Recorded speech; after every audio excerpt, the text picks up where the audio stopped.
They were the monolithic standard for modern romance. He was the rugged blockbuster titan. She was the ethereal, ageless icon. For 16 years, they weren't just a couple, they were a brand of untouchable stability in a landscape of disposable Hollywood flings. The pop culture collective didn't just watch them, they bet everything on them being the absolute endgame. Then, the fortress crumbled. But wait, this isn't your standard story about a somber divorce decree. That's old news. The real viral storm ignited the moment she stepped back into the spotlight. The internet is currently melting down over a visual pivot so sharp it feels like a glitch in the Matrix. She isn't just single, she's sporting a revamped aesthetic that utterly defies her biological clock.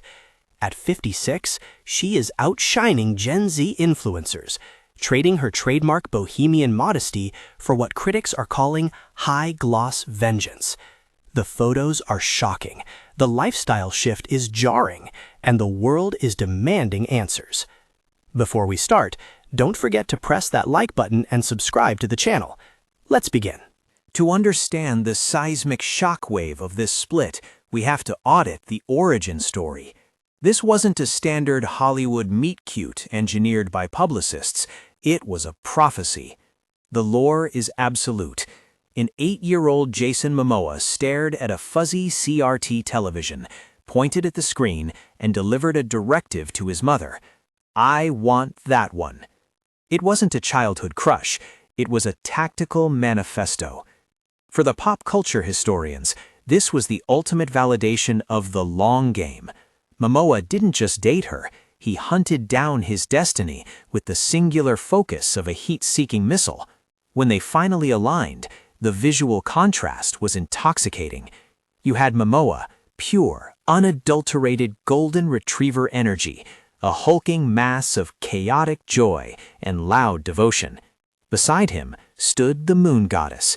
Lisa Bonet operated on a different frequency entirely, cool, mysterious, an ethereal stoic who seemed to float above the celebrity noise.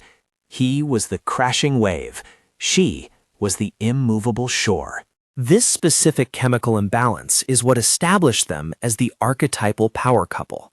It sold a very specific fantasy to the romance consumer base, that the wildest, most rugged masculinity could be tamed by spiritual quietude. But here is the pivot that hurts. The reason the dissolution of this union devastated the parasocial community more than a Brangelina or a Kim Ye isn't just about nostalgia, it's about effort. If the man who spent a lifetime manifesting his dream woman, who literally chased the moon and caught it, couldn't sustain the orbit, it triggers a massive cynicism spike.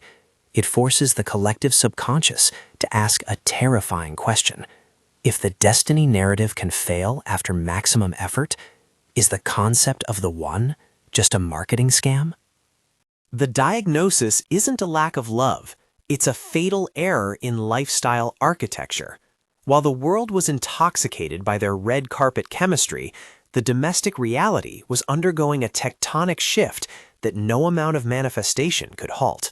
We call this the silent drift. It wasn't a screaming match in the Hollywood Hills. It was a slow-motion collision between two incompatible operating systems. Here is the data point most tabloid consumers missed. Aquaman didn't just make Jason Momoa rich, it converted him into a global macro asset. His trajectory went vertical, demanding a life of high-velocity travel, relentless location shoots, and the dopamine-fueled chaos of the blockbuster ecosystem. He became a nomad of the A-list, thriving on the friction of constant movement. Lisa Bonet, conversely, was doubling down on radical analog stoicism. While Jason was scaling the heights of commercial viability, Lisa was retreating further into an intentional lo-fi sanctuary. She didn't want the jet-set simulation. She wanted a life devoid of screens, devoid of the relentless digital noise, and rooted in an almost monastic stillness. She wasn't just homebody material. She was curating a spiritual fortress that explicitly rejected the very machine Jason was now piloting. But wait, here is where the narrative snaps. Usually in these high-profile splits, we look for a villain, but the information pivot here is terrifying because there isn't one. The tension wasn't malice, it was physics. You cannot reconcile a man whose career demands he conquer the globe with a woman whose soul demands she disconnect from it. The friction point arrived when the distance wasn't just geographic, it became existential. Jason wanted to squeeze every drop of adventure out of his peak earning years. Lisa wanted to meditate in the canyon silence. The career ambition that the world celebrated became the invasive species in their marriage. The gap became too wide to bridge, not because they stopped loving each other, but because their definitions of freedom became diametrically opposed. He found freedom in the noise. She found it in the silence. The optical fallout was instantaneous and jarring. While the ink was arguably still drying on the emotional separation, Jason pivoted into full-blown bohemian crisis mode. He wasn't spotted convalescing at the Four Seasons. He was photographed camped out in a friend's driveway, living inside a $750,000 Ford Earth Roamer XVLTS. To the paparazzi industrial complex, this was visual gold. He projected the ultimate distressed A-lister, disheveled, unkempt, and physically imposing, yet looking like a fugitive from his own domestic collapse. It was the sad breakup archetype amplified to IMAX proportions, a literal representation of a man whose life had been packed into a luxury go-bag. If you think opposites attract but can't last, hit that like button right now. Then came the overcorrection. Jason began hitting the red carpet circuit with a manic, almost frantic energy, engaging in dopamine-seeking socializing. He was loud, tactile, and aggressively okay in front of the flashbulbs, treating the public eye as a distraction from the private void. But here is the information pivot that unsettled the public. While Jason was hyper-visible, Lisa Bonet executed a terrifyingly effective media blackout. This wasn't just privacy. It was a complete erasure from the digital grid.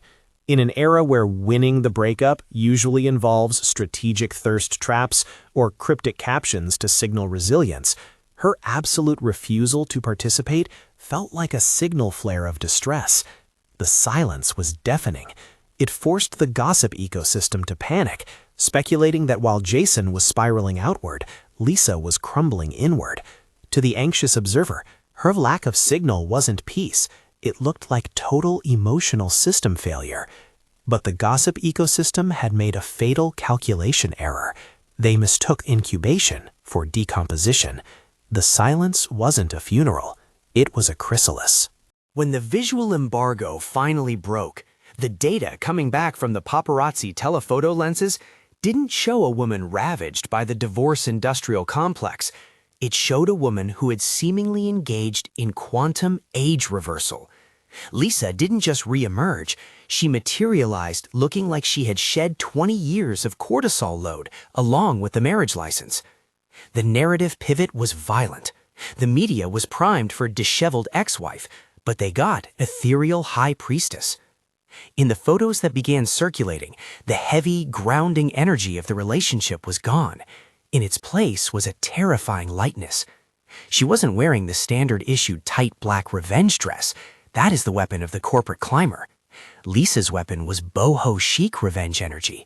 She stepped out in flowing, organic textiles, vintage denim, and signature hats, radiating a level of biohacking vitality that usually requires a team of nutritionists and surgeons to replicate.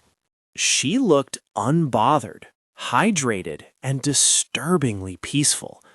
But wait, here is the glitch in the matrix. This wasn't just a glow-up. This was information entropy acting in reverse. Usually, chaos increases after a system, a marriage, breaks. Here, the disorder vanished. The public realized with a jolt that Jason's high-velocity lifestyle hadn't just been annoying her, it had been biologically taxing her. The moment she unplugged from his kinetic ambition, her natural baseline was restored. The post-breakup glow-up wasn't about makeup or gym routines. It was about the sudden removal of an energetic parasite. While Jason was out performing happiness for the cameras, vibrating with anxious energy, Lisa was simply existing, and that existence looked like victory. She flipped the script from victim to victor, not by fighting for the narrative, but by transcending it entirely. The message was clear without a single press release. He needed the world to feel alive. She only needed herself. The internet's verdict didn't arrive as a murmur. It landed like a gavel strike from the Supreme Court of pop culture. The digital anthropologists inhabiting the comment sections weren't analyzing her skincare routine. They were performing a full-scale metaphysical audit. The consensus wasn't that Lisa looked hot. That is a metric for the Instagram influencer. The verdict was that she looked lighter. The discourse shifted rapidly from "why did they split?" to "how do I obtain this specific frequency of peace?" The stir caused by her appearance wasn't scandal. It was collective reverence. Social media feeds were inundated with side-by-side comparisons, aligning Lisa's trajectory with the Nicole Kidman liberation arc. It is a recurring phenomenon in the celebrity ecosystem, the matriarchal bloom that occurs the moment a woman uncouples from a partner who requires constant emotional management. The narrative quickly calcified around the idea that Lisa had finally stopped paying the emotional labor tax. Even though Jason Momoa is a beloved cultural figure, often categorized as the ultimate golden retriever boyfriend, the internet's analysis grew clinical and ruthless. They identified that golden retriever energy, when applied to a long-term domestic partnership, often translates to man-child liability. But here is the information pivot that turned the thread toxic. The admiration for Lisa curdled into a dark realization for the audience demographic. The viral commentary stopped being about Lisa Bonet and started being a projection of mass resentment. Women weren't just celebrating her freedom, they were aggressively envying her solitude. The viral sentiment analysis revealed a disturbing trend. The dream was no longer the high-profile marriage to the hunk. The dream was the silence after he leaves. The internet realized that Jason's brand of performative chaos, the motorcycles, the loud living, the constant motion, wasn't adventurous, it was exhausting. By simply standing still, Lisa exposed the energetic deficit of being the cool wife to a man who refuses to settle down. The verdict was final. She didn't lose a husband, she shed a human adrenaline spike that had been keeping her in a state of chronic sympathetic nervous system arousal. The dust has finally settled into a post-romance equilibrium. While the official PR strategy insists they remain family, the erotic blueprint has been irreversibly incinerated. This isn't a pause, it is a paradigm shift. They function now not as lovers, but as a high-functioning legacy management unit, maintaining the infrastructure of shared DNA while inhabiting separate emotional continents. Lisa's metamorphosis serves as the ultimate case study in autonomous sovereignty. She validated the hard truth that the happiness index is never pegged to a partner's market value. It is strictly an inside job. She didn't seek revenge, she sought alignment. Here is the final, dark reality. The tabloid industrial complex was starving for a meltdown. The media ecosystem had their headlines pre-written for the sad Lisa narrative, the aging muse discarded for the open road. They craved the Hollywood tragedy algorithm, the public unraveling of a discarded icon to feed the engagement metrics. But Lisa denied them their content. She refused to perform grief for the masses. By withholding the breakdown, she subverted the entire genre. She didn't give the world the tragedy it felt entitled to. She curated a masterpiece of silence, leaving the noise to the man who can't live without it.